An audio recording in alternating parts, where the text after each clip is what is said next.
مشاهدينا رجعنا لحضراتكم في برنامجنا برنامج السلام لك، وفقره اكتر من رائعه الحقيقه. معانا ومنورنا في الاستوديو احمد كوبرا وهو مدرب زواحف، وكمان معانا المساعد الخاص بيه وهو كريم. اهلا بيكم. اهلا كل سنه وانتم طيبين. يعني استعراض الحقيقه كله سسبنس، فيه خطوره جامده جدا عليكم وعلى كل اللي موجودين اللي بيشوفوا الشو طبعا انتوا بتقدموه.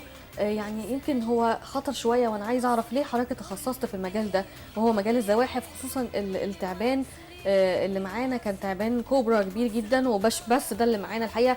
معانا اكتر من تعبان تاني صغير، فانا عايز اعرف اشمعنى المجال ده اللي كله صعوبات وكله تحديات اخترته بالتحديد؟ والله انا حبيتها من بدايتها معايا وانا في الجامعه.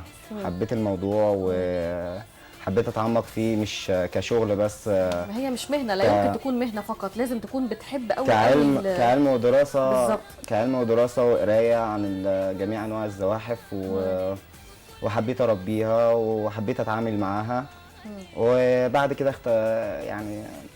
اخترتها كحرفه ليا. جميل. انا عايزه اعرف بقى الشو اللي احنا شفناه دلوقتي ده، شفت الحقيقه مجموعه من التعابين اللي كانوا طبعا مع حضرتك. واحد منهم كان بيكون في قمه نشاطه، وبعد ما حضرتك بتبص في عينه جامد، او بعد ما في حاجه معينه بتحصل بينك وبين التعبان، ببص الاقي التعبان اكنه في حاله من النوم تماما او حاله من الموت. انا عايز اعرف ازاي ده بيحصل، يعني او ايه كلمه السر اللي بتعملها، او ايه في حركات سريه اكيد. هو ما فيش كلمه سر. الناس بتتوهم ان انا يعني بنظره عيني او بسحر او بخلي التعبان ينام مغناطيسيا، زي ما بعض الناس بيقولوا، بيوهموا الناس ان التعبان بينام مغناطيسيا. هو على فكره التعبان ده ما بينامش مغناطيسيا. هي القصه كلها في سلوك التعبان ذات نفسه. التعبان ذات نفسه لما بيلاقي حضرتك التعابين الصغيره دي برضو كوبرا ولا؟ التعابين الصغيره كلها اللي انا اشتغلت بيها على الارض دي كلها كوبرا مصريه سامه. انت بتطلع منها السم عشان تقدر تشتغل بيها ولا؟ لا حضرتك انا هوري لحضرتك دلوقتي. يعني بتشتغل بيها وهي جواها السم؟ وهي جواها السم. طب ليه بتعرض حياتك للخطر كده يعني؟ والله ولا دي ثقه زياده ولا؟ لا مش ثقه زياده، اكيد توفيق من عند ربنا. ده اكيد هو توفيق اولا من عند ربنا ودايما ربنا واقف معانا. تمام. بس قبل كل ده الكلام ده كله دارس ازاي التعبان قوه ضعفه ايه، ازاي اتعامل معاه. طب بتتحكم فيه ازاي؟ بس عشان وقتنا قرب يخلص لان الشو كان كبير جدا. بتتحكم فيه ازاي؟ وكمان استاذ كريم برضه عايز اعرف بيتحكم فيه ازاي، لانه يعني بيساعد حضرتك. ممكن التعبان برضه يعمل حركه مش لطيفه برضه في استاذ كريم، فعايز اعرف حضرتك بتتحكم ازاي الاول في التعبان؟ انا بتحكم في التعبان بالتدريب. بالتدريب بتتدرب. حضرتك زي ما قلت لي قبل الفاصل بتجيب التعبان من الصحراء عادي جدا، من البريه، وبعدين تبتدي تشوف بقى سلوكه ازاي. تمام. طيب في تعبان يبقى يعني ما فيش تعبان ما بيكونش مش شرس، بس في تعبان يعني تقدر تتحكم فيه عن واحد تاني، يعني عن نوعيه تانيه او عن هو بالتدريب حضرتك يعني ليهم صفات يعني مثلا.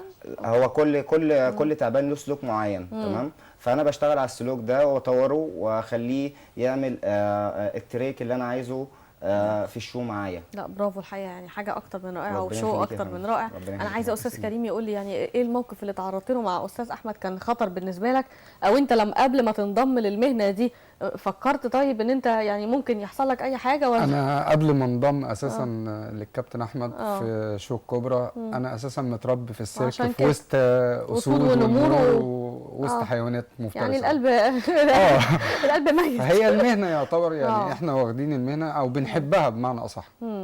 فما فيش مشكله. طيب جميل جدا الحقيقه، يعني انا استمتعت جدا بالشغل اللي انتوا قدمتوه انتوا الاثنين يعني. وانت حضرتك انا عايز اقدمها لحضرتك لاسره البرنامج. ما هو لو تعبين بقى وكده انا ماليش في الجو ده. هي هديه جميله جدا احنا بنقدمها لحضرتك ولاسره البرنامج كلها طبعا. طيب بس ما يكونش تعبان. لا هي مفاجاه سربرايز جميله جدا يعني. والمشاهدين كمان هتبقى مفاجاه. طب حضرتك افتحها كده ونشوف ايه. لا ما حضرتك اللي هتساعديني دلوقتي. انا افتحها. طب ما يمكن احمد انت قلت لي ان في مفاجاه معانا وشكلها كده ممكن تكون تعبان اخير. هي مفاجاه لحضرتك وللساده المشاهدين واسره البرنامج. عباره عن ايه بقى؟ حضرتك هتفتحها دلوقتي وتشوفي. طيب انا ما هفتحها. وطبعا انا عايزه اشكركم جدا النهارده على الفقره الجميله المختلفه تماما. انا ما شفتش او ما عملتش فقره زي دي قبل كده تكون مليانه الحاجات دي. مفيش داعي للخض. فنشوفها كده مع بعض. طب ماشي اوكي. أيوه. المفروض ان احنا دي طبعا حاجه. ايوه انا هاخدها. ايوه